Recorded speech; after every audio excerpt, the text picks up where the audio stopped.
जिन्दगी कहाँ त्यसै चल्दो रहेछ र जिन्दगी चलाउनको लागि केही माध्यम नै छैन रहेछ जति दुःख गरे पनि तर अब समयले साथ दियो भने कोही पनि समय आउनेछ तर गरेर हत्तु छ क्या जिन्दगी शरीरको त पानीले भिजे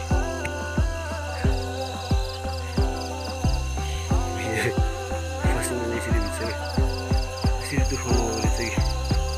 केही नसक्दैछ पसिना चाहिँ हाततिर टाउको गर्छ यस्तै जबसम्म केही गरौँला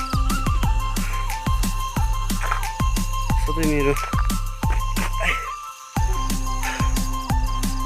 जगसम्म निको चाहिँ जहिले नै यही भन्नु छ